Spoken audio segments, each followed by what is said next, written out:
I am Ferdinand Marcos, and I am the President of the Republic of the Philippines. I stand today on behalf of 110 million Filipinos. Hello people, hello words, and hello Philippine. It's me again guys. Let's talk vlog. Nako po. And this is it mga kababayan. Mayroon tayong very good news update sa inyong lahat. Ito po guys ay talagang ayaw ng mga anti-Marcos ito ha. Itong bagong magandang balita. Nakita nyo mga yan guys ha. Mga gabinete ni Pangulong Marcos Jr. Mga economic teams halos present dyan. Bakit kanyo? Dahil matagal nang nag-viral itong Maharlika fan, ay kontrabando ang mga Dilaws ha. Dahil ngayong araw na ito yung nakatakdang lalagdaan ni Pangulong Marcos ang batas na ito mga kababayan.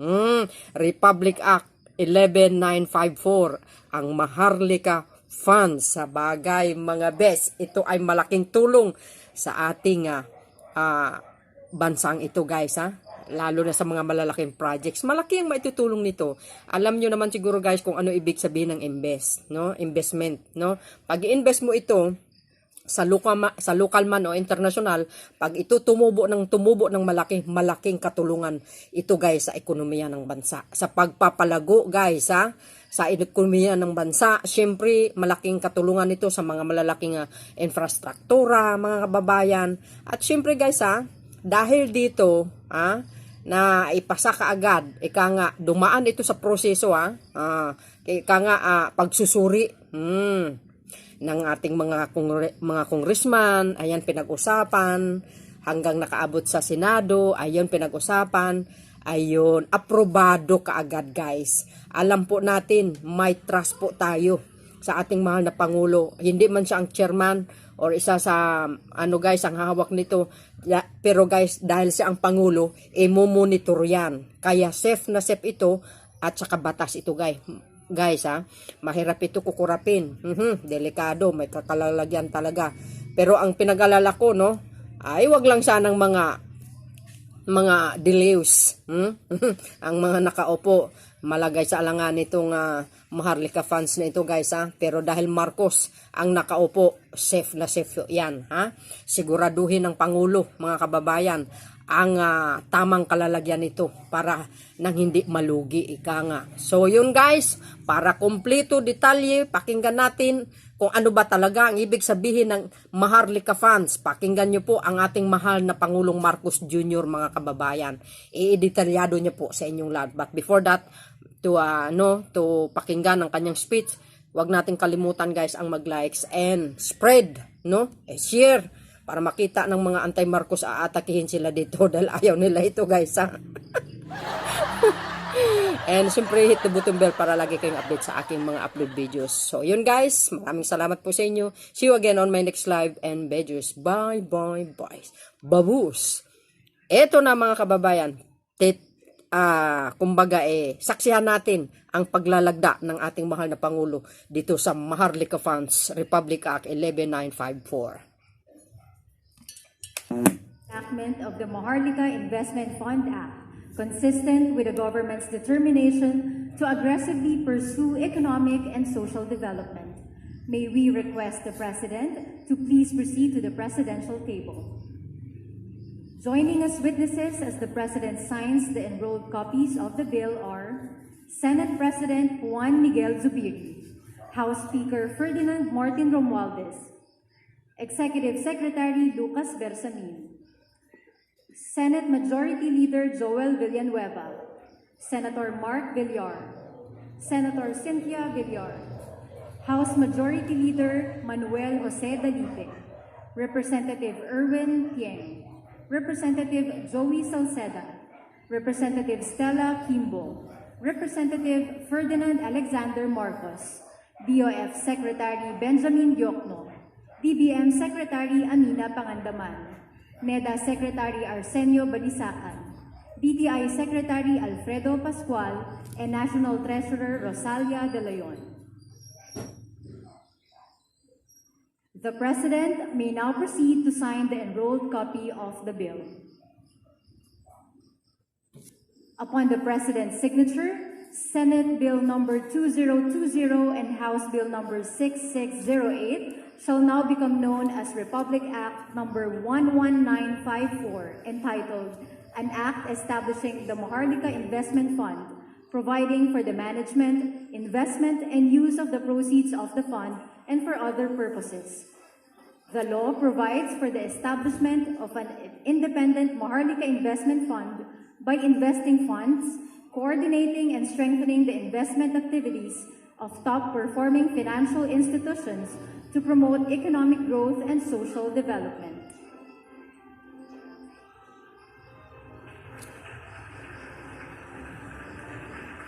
Thank you, Mr. President.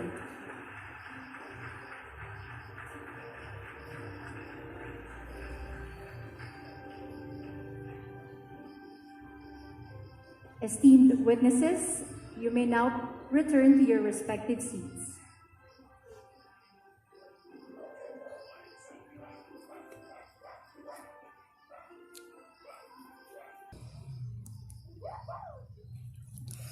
So yun guys, nasaksihan yung paglagda niya, no? Grabe.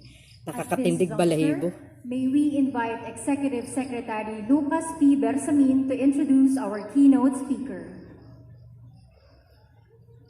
Ladies and gentlemen, the President of the Republic of the Philippines, His Excellency Ferdinand R. Marcos Jr.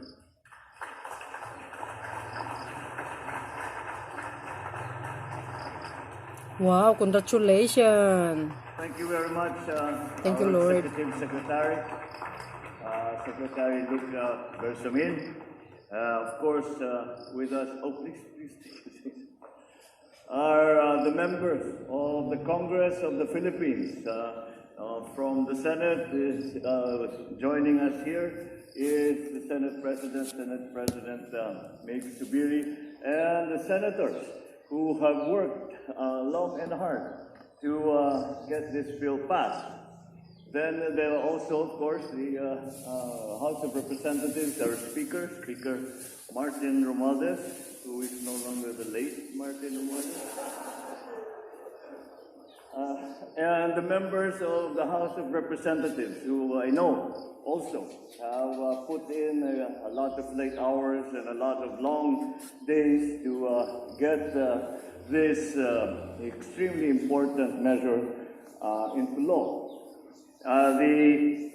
All the partners that we have here from the private sector, all our fellow workers in government, ladies and gentlemen, a very, very good morning to you. We mark today a momentous occasion in the history of our nation as I sign into law the Maharlika Investment Fund Act.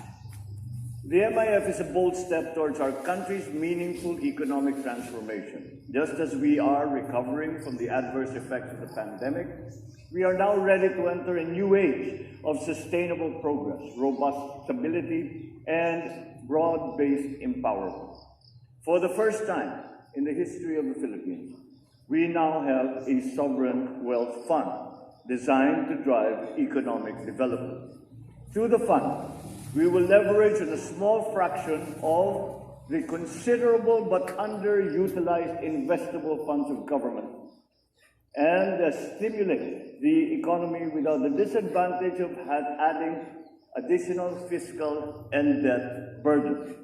And this is maybe perhaps it's time that we clarify all the questions and answer all the questions that have been raised about the Maharlika Fund. What is its intent? What is it supposed to be? How is it supposed to work? We have talked very much about foreign investment coming into the country. We have encouraged PPPs, we have encouraged joint ventures, we have encouraged G2G arrangements. But all of these come under the category of borrowings. We are at present at about, if I am not mistaken, 63% GDP to debt ratio. And although that is relatively good when we compare it to other countries around the region, it still is a very high number. However, there are so many infrastructure development, structural developments that we need to implement if we are going to be able to say that the Philippines can now compete in the world market, be it in labor, be it in manufacturing, be it in agricultural export. If we are going to do that, there are a great many investments that are going to be needed to be done for us to achieve that. The first part of this administration was spent on a very simple principle that we will go out to the world and we will do the changes that are necessary for the Philippines to become an investment-friendly nation, and that has earned some success, both in the private sector and also in the public sector. However, these are all borrowings. And we now put aside a fund wherein the government's funds that are, as I said, underutilized. The instincts of any financial manager is that money must work for you. It must not sit in the bank and earning an interest rate that is almost up to the level of the cost of money, and that's why we go in and out of these accounts. So these are the elements. This is the context in which we approach the Maharlika Investment Fund. We now have an available fund that will provide us the seed money for investments and to attract other foreign investments, and for us to be able to participate in those operations, in those investments, without additional borrowings. And let us make sure that the fund is well run. Let us make sure that these are professionals. Let us make sure that the decisions that are being made for the fund are not political decisions, that they are financial decisions. Because that is what the fund is. It is essentially a fund that we will continue to invest in. And the fund will fail if we do not make money on the fund. It's that simple. But there are so many opportunities that we cannot allow to slip by. And that is why we have put up the Maharlika Fund, so as to be able to give us the capacity and the ability to join in those investments, be part of that, put in the government counterpart for any of these projects, and without additional borrowings. And quite the contrary, instead of taking on additional borrowings and having to work to pay for the interest and roll over the principal every so often, we now have a fund which will itself make money, and that will increase its capacity and capability to invest in all of these extremely important projects. We are talking about investments in agriculture. We're talking about investments in infrastructure. We are talking about investments in digitalization. We are talking about the investments in the strengthening of our supply chain. We are talking about all of those elements that the post-pandemic economy has shown us are necessary for us to be able to transform the Philippines into a country that not only is investment-friendly, but also is competitive in the rest of the world. That is the point of this fund. That is the reason we have created this fund. And of course, many of you have been extremely important parts in the whole process, and having to try to explain. And I know that people think that they are wary because it's something new, although it isn't. The sovereign funds have been started since the 1950s.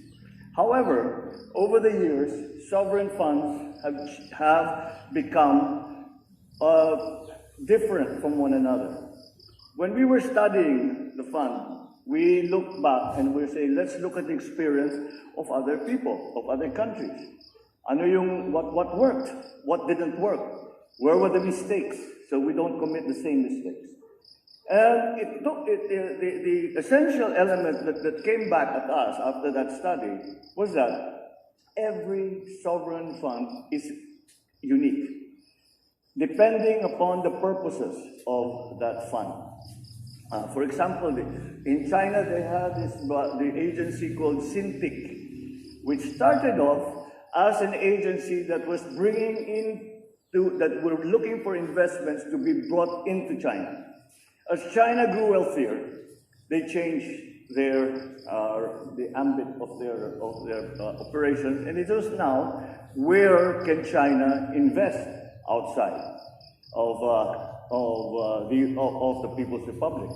So you can see that there is an evolution. It doesn't mean that what we have made here is it. It will evolve as the context, as the economic situation, as the global situation changes. And as the opportunities arise and the risks are differently assessed, then that is what we will adjust to. However, the point being, as long as we manage it properly, and I contend that we have some of the best economic managers, both in government and in the private sector, that we can count on to run this fund properly. And so that is why it has been very important. Of course, I've been watching the hearings and the debates in Congress about what is it supposed to do, how is it supposed to run. And immediately I said, I'm not in favor of having in the original iteration, the president was the chairman of the. I said, no, you remove us. It was the Secretary of Finance. No, because inevitably, if you put me or the Secretary of Finance or in a decision-making loop, those decisions will be colored by political considerations, and that must not be the case. We have to look at these things.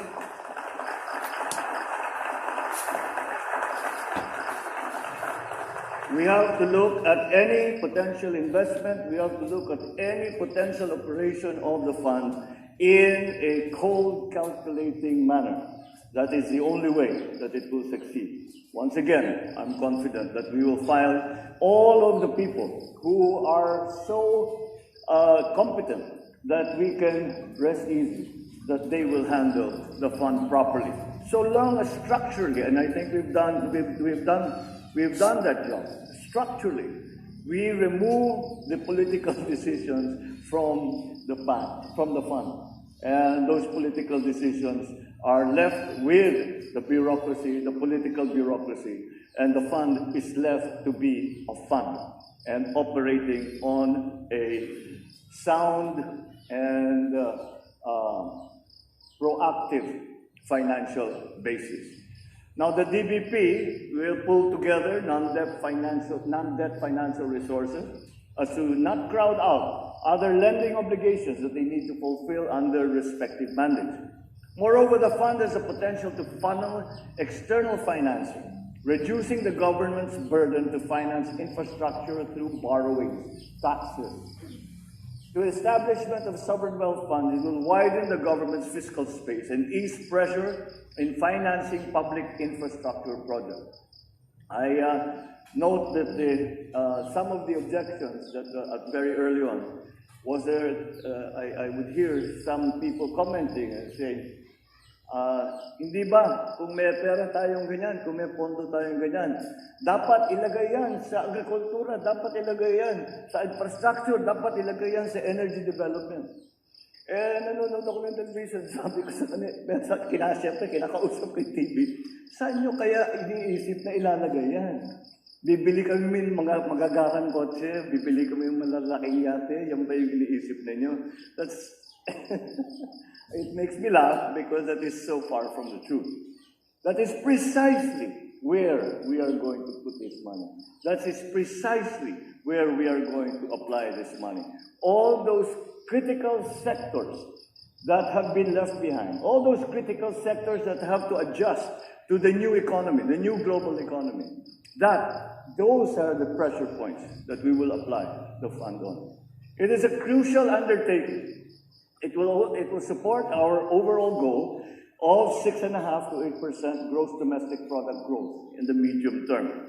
And through the fund, we will accelerate the implementation of the 194 National Economic and Development Authority board-approved, the approved flagship infrastructure project. While we celebrate this historic feat, let us remember that the fund goes beyond mere numbers or economic jargon.